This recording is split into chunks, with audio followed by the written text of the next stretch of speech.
Seja bem-vindo ao canal do Professor Bonassoli. Faça a sua inscrição, deixe seu like, deixe seus comentários. Vamos para a próxima aula?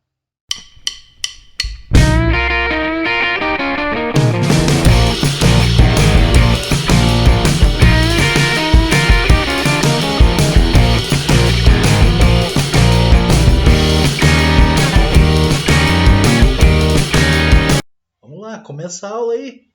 Bora assistir a aula, vamos? Dando prosseguimento às nossas aulas de gestão de negócios, hoje nós vamos iniciar desmistificando a contabilidade.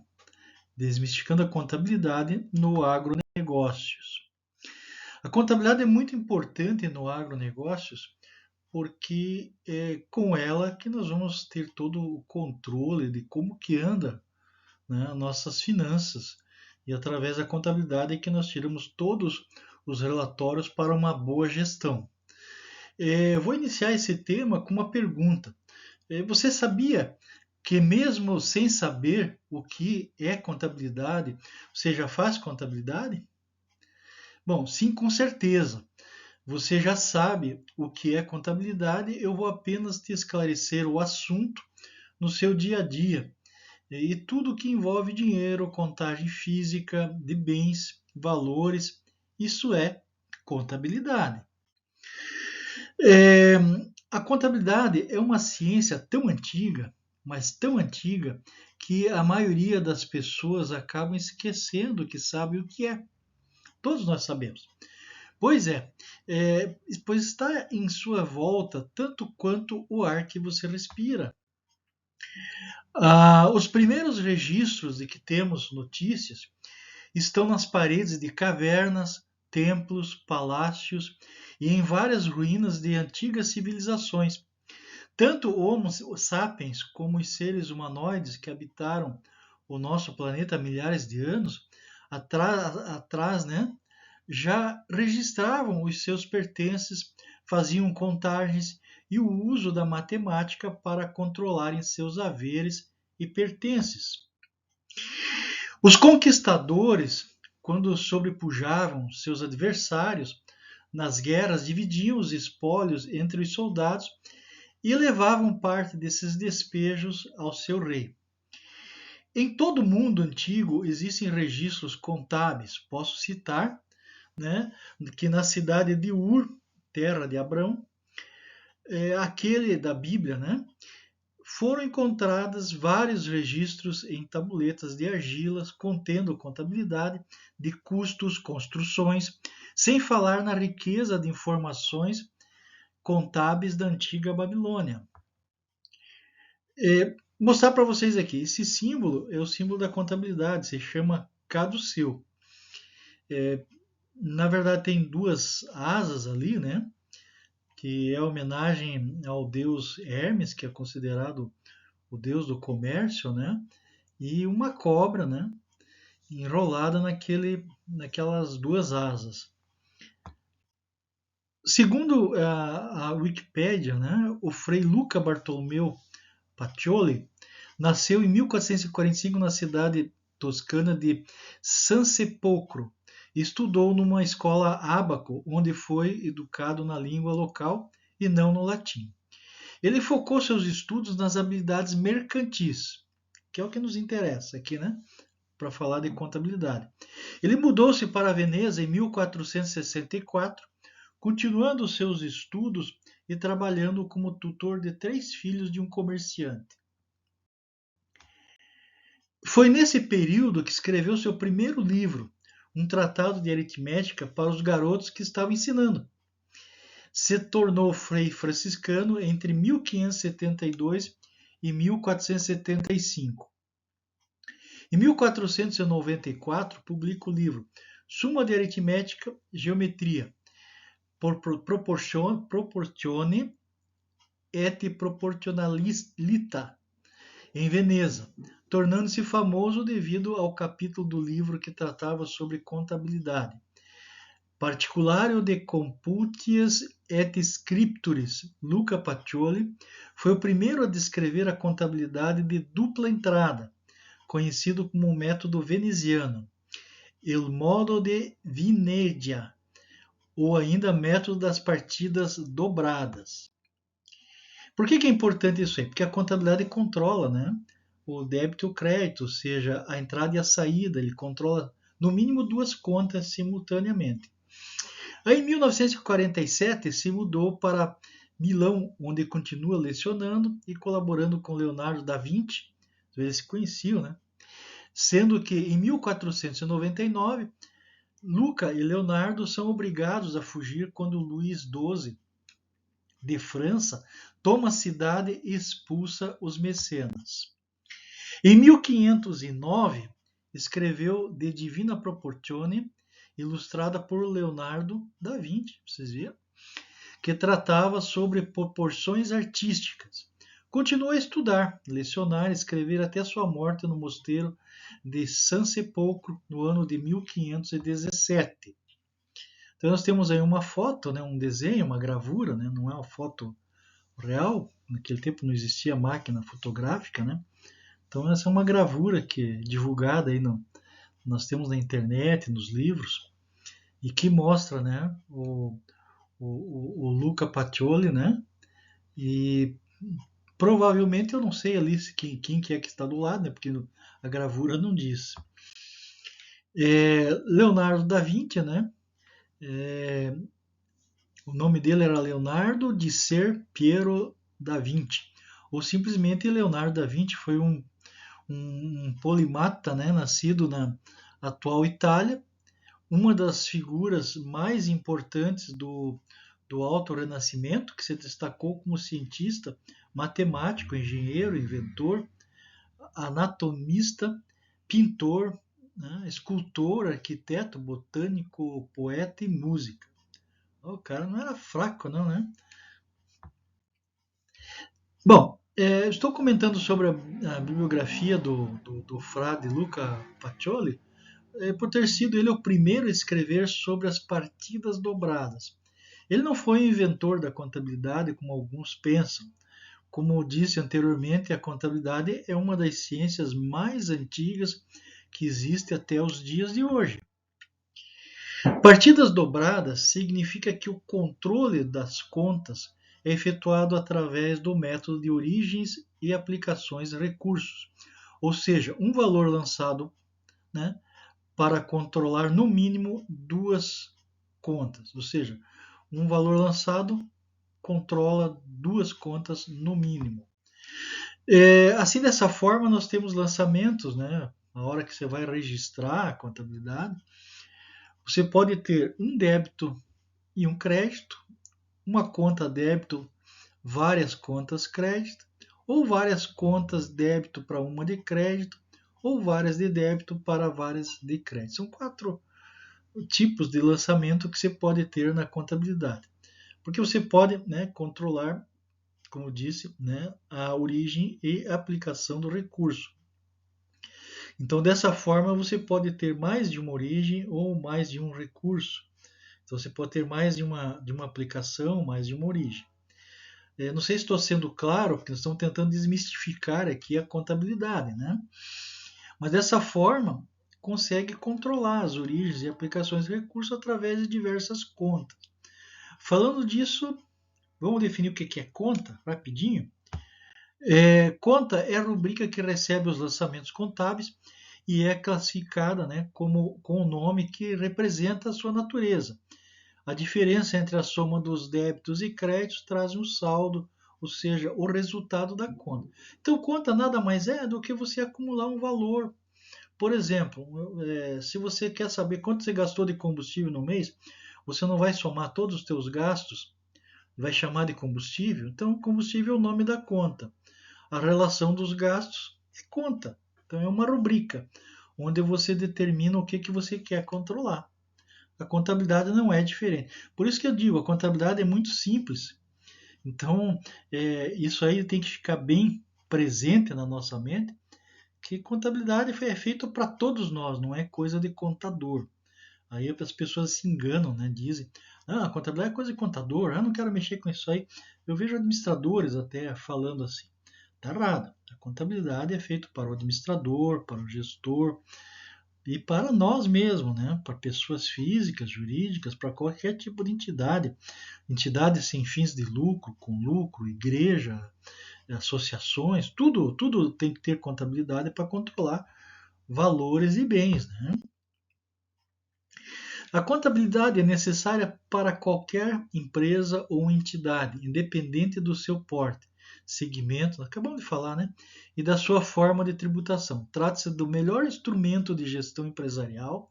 As pessoas físicas também usam controles contábeis, muito embora a maioria não saiba disso. Acabei de falar, né? A contabilidade apenas tem uma estrutura e uma organização própria para demonstrar em dado momento, né, o seu resultado, o seu saldo. Sendo assim, seguem quatro verdades: ativo igual passivo mais patrimônio líquido.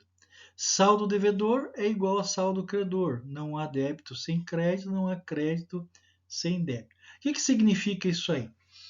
O pessoal diz, não, quando vai para estar fechado tem que estar valores iguais, né? Ativo tem que ser igual passivo, despesa igual receita. Lógico, porque nós temos que aí um lançamento a débito, lançamento a crédito. Se o valor é o mesmo sendo vários para vários ou um para vários, nós vamos ter sempre a igualdade de valor, porque controla a origem e a aplicação. Ela vai falar de onde veio o dinheiro, para onde foi o dinheiro. Entenderam? Por isso que sempre é igual. Por convenção contábil, toda origem é registrada no crédito e toda aplicação no débito. Convenção, né? Lógico, porque não existe uma lei que diga, né? Então, convencionou-se que se faz dessa forma e no mundo inteiro usa-se a mesma convenção, né? Quando a origem é uma receita e quando a aplicação é uma despesa, esses valores são apresentados na demonstração do resultado do exercício. É um relatório onde você controla a receita e despesa, né? E a parte patrimonial vai no patrimônio, né? Sendo que a diferença entre esses valores é transferida para o relatório balanço patrimonial no final de um período, como lucro ou perda. Então, o resultado sempre desse relatório transfere-se para o balanço patrimonial, que vai dar um aumento ou subtração no patrimônio dos sócios. É errado associar o débito e o crédito da contabilidade como subtração e adição do financeiro. O correto é associá-los sempre aos termos destino e origem, respectivamente. Debitar significa anotar na coluna do débito de uma conta para aumentar o seu valor, se a conta representa um bem ou direito, ou para diminuir seu valor se a conta representa uma obrigação. Creditar significa registrar uma importância na coluna de crédito de uma conta, para aumentar seu valor se a conta representa uma obrigação, ou para diminuir seu valor se a conta representa um bem ou direito. Débito é a aplicação do recurso, enquanto crédito é a origem do recurso aplicado. Essa regra é sempre assim, tá? Se eu tenho uma origem, eu sei a conta de origem, vai ser lançamento a crédito. Se eu tenho uma aplicação, vai ser sempre a débito. Ou seja, quando um contador faz um lançamento a débito em uma conta, significa que o dinheiro, o bem ou o serviço destina-se àquela conta. Agora, quando ele faz um lançamento a crédito em uma conta, significa que o dinheiro, o bem ou o serviço teve origem daquela conta. Por exemplo, eu vou tirar um dinheiro do banco. Se eu vou sacar o dinheiro do banco, eu vou tirar do banco. Então, o banco é a origem, vai a crédito. Aí o pessoal confunde um pouco, né? Não vamos entrar no mérito agora disso aí, porque o banco, ele trabalha assim. O que você tem de crédito é uma obrigação para o banco. Então vai aparecer um saldo credor. Então quando você deposita no banco, ele lança crédito porque é uma dívida, você está fornecendo dinheiro para o banco, entendeu? Mas o crédito sempre é uma saída, no caso, na nossa contabilidade particular, pessoal, da nossa contabilidade da empresa, da nossa fazenda, do nosso sítio, entendeu? Aqui nós temos um quadrinho, né? Onde nós temos a natureza das contas, quando debita, quando credita, o que, que acontece. Por exemplo, no ativo, se a natureza da conta é devedora. Então, se você fizer um débito, vai aumentar, se fizer um crédito, diminui. Passivo, ao contrário, né? Tem uma origem credora, todas as contas são saldo credor. Então, quando você faz um crédito, vai aumentar o saldo. Porque se você faz um débito, está diminuindo o saldo, está retirando o dinheiro de lá. Entenderam? O mesmo ocorre com despesa, entenderam? E com receita. Patrimônio líquido, a mesma coisa, a origem é credora, né? E aumento é crédito, diminuição é débito. Então, se você vai lançar um prejuízo, vai diminuir no patrimônio líquido, vai a débito. Se você vai lançar um lucro, vai a crédito. Gente, isso aí são conceitos básicos, mas para vocês terem um contato, entende, com a contabilidade.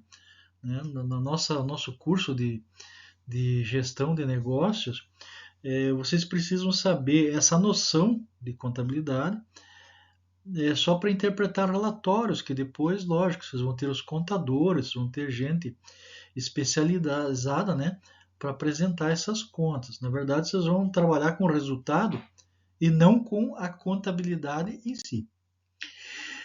O que é grau de conta? Trata-se de um nível de agrupamento dos grupos e subgrupos, contas, subcontas, onde são totalizados os valores dos relatórios contábeis.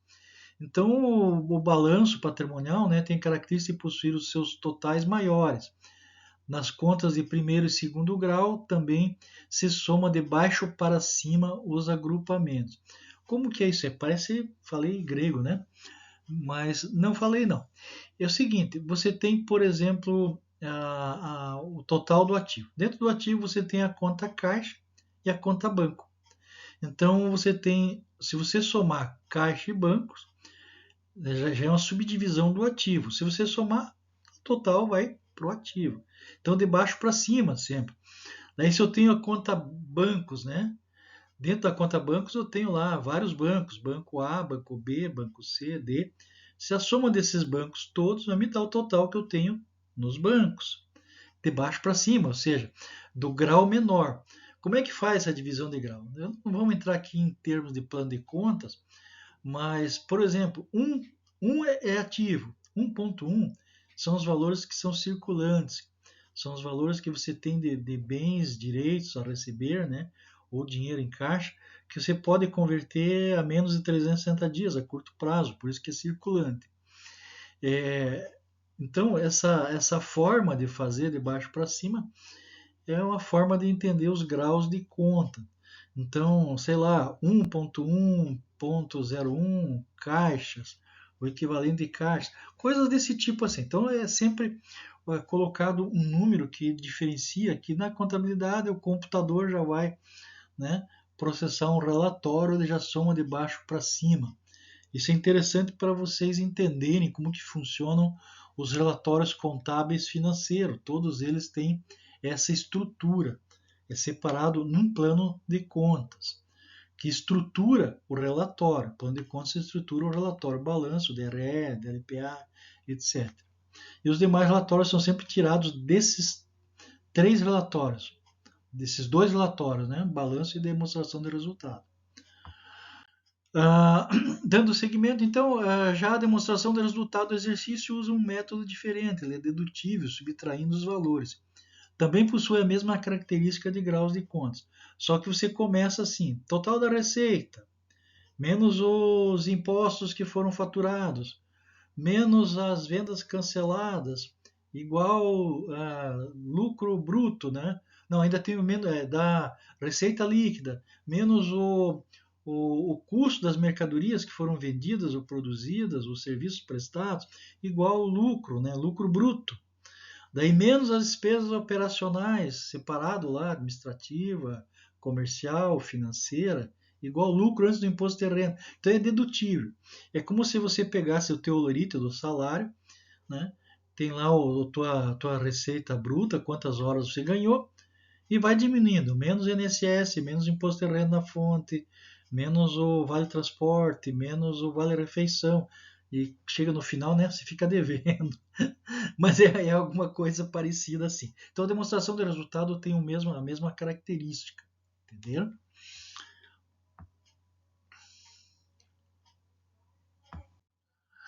Embora haja diversas maneiras, né, diferentes de escriturar e os fatos contábeis, todas elas procedem de dois métodos fundamentais, que é o método da partida simples e o método da partida dobrada. Eu vou explicar o que é isso aí. Olha, na atualidade não se usa, praticamente não se usa mais partidas simples. Antigamente se usava porque era manual a contabilidade, então você tinha que fazer um livro auxiliar, por exemplo, só para contas a receber, porque o volume era grande. Daí você pegava e totalizava as entradas e saídas de contas a receber para lançar no livro razão, no livro diário da contabilidade principal, entende? Pelos totais, porque o trabalho era insano. Hoje em dia o computador faz tudo, então ninguém usa mais partida simples, que é a partida que só tem um débito ou só um crédito. Daí ela carece de juntar com outras para fechar a contabilidade. No fim acaba sendo a partida simples acaba se transformando numa partida dobrada. Mas hoje em dia com o computador só se usa praticamente partida dobrada, né? Então esse método das partidas simples encontra-se em desuso por ser incompleto e deficiente. Nele registramos apenas operações realizadas com pessoas, omitindo-se o registro de elementos do patrimônio e do resultado.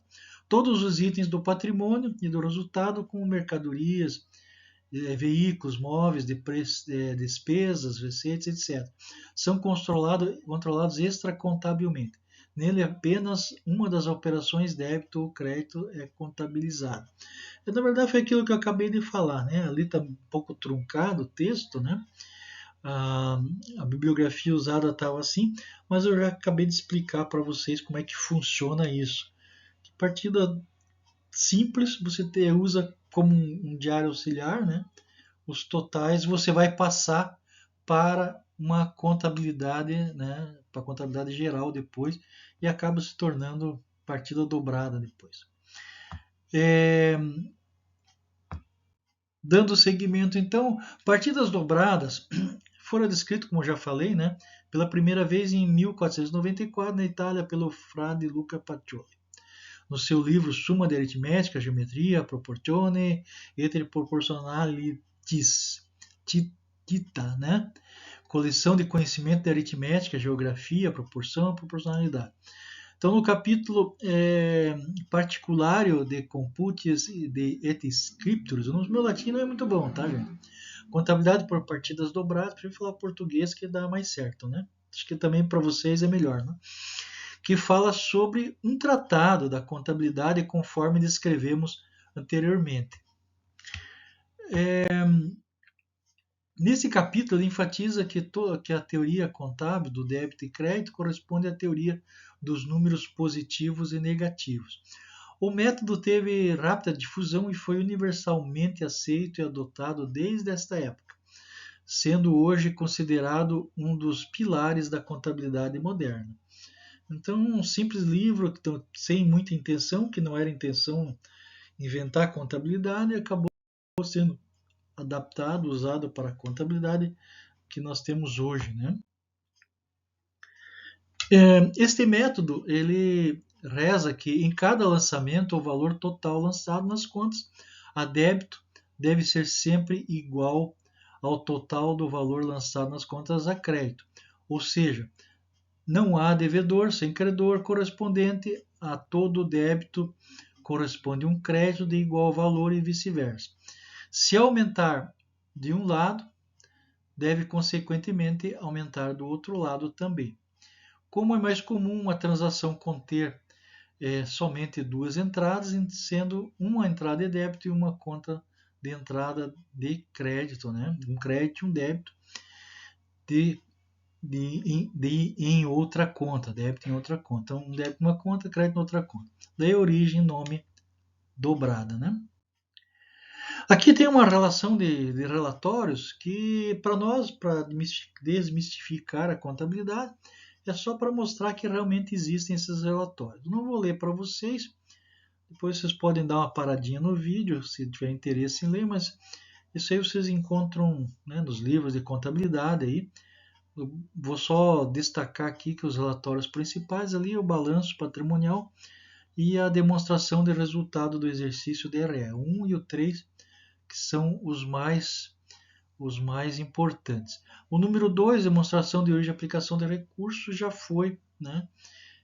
Já não é mais obrigatório e as empresas já não fazem mais esse relatório, que ele acabou caindo em desuso. Coloquei ele para vocês saberem que em algum momento existiu, é um bom relatório também, quando se quer fazer uma análise. É um relatório importante, mas não é mais obrigatório, não é mais um item que saia normalmente, se vocês vão ver isso aí nas demonstrações das empresas que publicam os seus balanços. De todos esses relatórios, eu vou destacar apenas dois. Bom, já falei, né? Os principais essenciais para a administração de uma empresa ou uma entidade são eles o balanço patrimonial, que é representado pelo inventário de todos os saldos. Então, o balanço é o inventário de todos os saldos, ou seja, contar todos os saldos, que representa os valores investidos na empresa, suas dívidas e os valores de propriedade dos sócios, o qual chamamos de patrimônio líquido, ou simplesmente PL. Esses conceitos são muito importantes para quem gosta de investir na bolsa de valores, né? E vai precisar fazer as suas análise fundamentalista, análise técnica, né? Fundamentalista vai conhecer o balanço, a história da empresa, etc. Então é importante saber. Para nós, simplesmente estamos desmistificando a contabilidade. O outro relatório é a demonstração do resultado do exercício, né, dentro dos dois. Esse relatório é o composto pelas receitas menos custos e despesas, sendo que o objetivo final é apontar o resultado do exercício, ou seja, o resultado de um ano. Obrigado por você ter assistido mais uma aula e não deixe de colocar aí o seu like se gostou, seus comentários e fazer inscrição no meu canal. Até a próxima!